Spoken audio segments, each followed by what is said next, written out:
అందరికీ నమస్కారం. ప్రజాపాలన ప్రగతి బాట కార్యక్రమం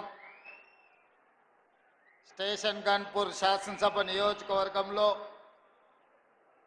మీ అభిమాన నాయకుడు మా సోదరుడు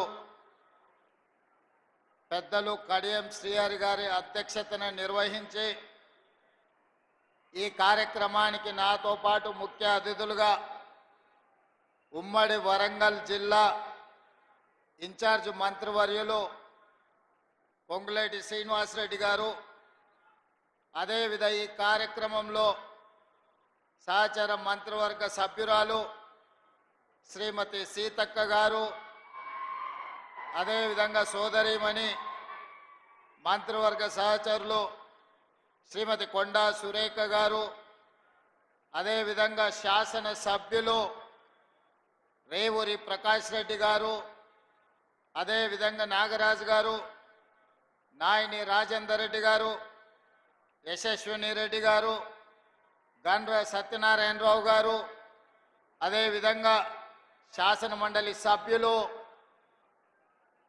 పెద్దలు, అదేవిధంగా జిల్లా పార్టీ నాయకులు రామచంద్ర నాయక్ గారు, పార్లమెంట్ సభ్యులు బలరాం నాయక్ గారు, పార్లమెంట్ సభ్యులు సోదరిమణి మీ అభిమానంతో గెలిచి మీ ప్రాంత అభివృద్ధికి పాటుపడుతున్న డాక్టర్ కావ్య గారు, పార్లమెంట్ సభ్యులు చామల కిరణ్ రెడ్డి గారు, ఈ వేదిక మీద ఉన్న పెద్దలందరికీ, కాంగ్రెస్ పార్టీ నాయకులకు, ఉన్నతాధికారులకు, ప్రాణ సమానులైన ఈ కార్యక్రమానికి విచ్చేసిన మీకందరికీ మనస్ఫూర్తిగా అభినందనలు తెలియజేస్తున్నా.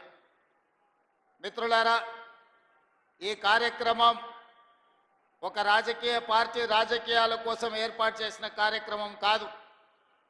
ఈ కార్యక్రమం ఈరోజు వేలాది మంది ఇక్కడికి తరలి వచ్చింది.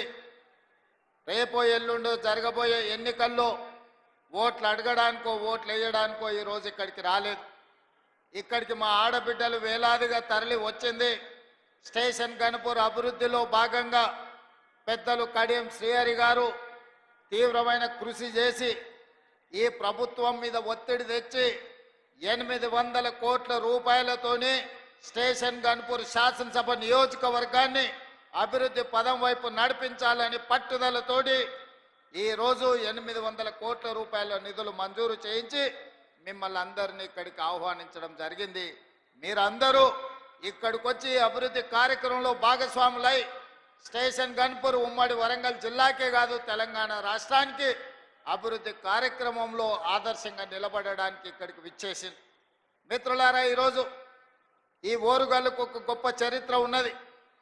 రాణి రుద్రమ నుంచి మొదలు పెడితే సమ్మక్క సారలమ్మ వరకు, ప్రతాప రుద్రుడిని మొదలు పెడితే ఇక్కడుండే గొప్ప గొప్ప నాయకులు ఈ ప్రాంతానికి నాయకత్వం వహించారు. ఒక కాళోజీ కావచ్చు, ఒక దశరథి గారు కావచ్చు, లేకపోతే ఈ ప్రాంతం నుంచి దొడ్డి కొమరయ్య గారు కావచ్చు, లేకపోతే సర్దారు సర్వాయి పాపన్న గౌడు కావచ్చు, దాశరథి కావచ్చు, పాల్పూర్తి సోమన్న గారు కావచ్చు. ఈ ప్రాంతం చైతన్యం కలిగిన ప్రాంతం. ఈ ప్రాంతం తెలంగాణ ఉద్యమంలో ప్రొఫెసర్ జయశంకర్ గారిని ఆదర్శంగా తీసుకొని అభివృద్ధి పదం వైపు తెలంగాణ ఉద్యమం వైపు నడిపించిన ప్రాంతం. ఈ ప్రాంతానికి ఒక చైతన్యం ఉన్నది. ఈ ప్రాంతానికి ఒక ప్రత్యేకత ఉన్నది. ఈ ప్రాంతం తెలంగాణ రాష్ట్రానికి ఆదర్శంగా నిలబడడమే కాదు, తెలంగాణ ప్రాంతానికి సమస్య వచ్చినప్పుడు నిటారుగా నిలబడి కొట్లాడే కాకతీయ యూనివర్సిటీ ఈ ప్రాంతానికి ప్రాతినిధ్యం వహిస్తున్నది. ఆనాటి తెలంగాణ ఉద్యమంలో ఉమ్మడి వరంగల్ జిల్లా కాకతీయ ఉస్మానియా యూనివర్సిటీలు ఆనాడు తెలంగాణ ఉద్యమంలో తెలంగాణ ప్రజలు 4 కోట్ల మంది తరఫున నిలబడి కొట్లాడి. అందుకే ఈ వరంగల్ అంటే నాకు ప్రత్యేకమైన అభిమానం. ప్రజా సమస్యల మీద స్పందించే నైజమే కాదు, ప్రజా సమస్యల కోసం ప్రాణ త్యాగాలు చేసిన ప్రాంతం వరంగల్ ప్రాంతం.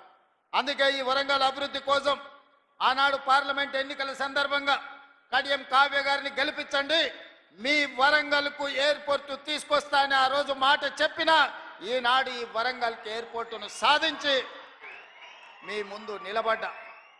ఇదే కాదు, రైల్వే కోచ్ ఫ్యాక్టరీ కావచ్చు, లేకపోతే అండర్ గ్రౌండ్ డ్రైనేజ్ కావచ్చు, వరంగల్ ఔటర్ రింగ్ రోడ్ కావచ్చు, అభివృద్ధి పనుల కోసం కాళోజీ కళాక్షేత్రాన్ని పూర్తి చేస్తామని ఆనాడు చెప్పినాం. వరంగల్ ఔటర్ రింగ్ రోడ్డును నిర్మిస్తామని చెప్పినాం. ఇవాళ ఈ అన్ని కార్యక్రమాలను పూర్తి చేయడానికి వరంగల్ నగరానికి 6,500 కోట్ల రూపాయలు మంజూరు చేసి ఈ వరంగల్ నగరాన్ని హైదరాబాదు నగరంతో పోటీ పడే విధంగా వరంగల్ని అభివృద్ధి చేయాలని ఈరోజు మన ప్రభుత్వం ప్రయత్నం చేస్తున్నది. మిత్రులారా, ఇవాళ ఆలోచన చేయండి మీరందరూ. తెలంగాణ రాష్ట్రం వచ్చినప్పుడు ధనిక రాష్ట్రం. ఈ ధనిక రాష్ట్రాన్ని చంద్రశేఖరరావు గారి కుటుంబం చేతిలో పెడితే ఈరోజు అప్పుల ఊబీలో తెలంగాణ రాష్ట్రం కూరుకుపోయింది. ఆనాడు నెలకు 500 కోట్ల రూపాయలు అసలు మిత్తి కట్టే అప్పు ఉంటే ఈనాడు ప్రతి నెల అసలుకే 6,500 కోట్ల రూపాయలు ప్రతి నెల కట్టాల్సిన పరిస్థితి వచ్చింది. 10 ఏళ్లలో ఈరోజు దాదాపుగా 8 లక్షల కోట్ల రూపాయలు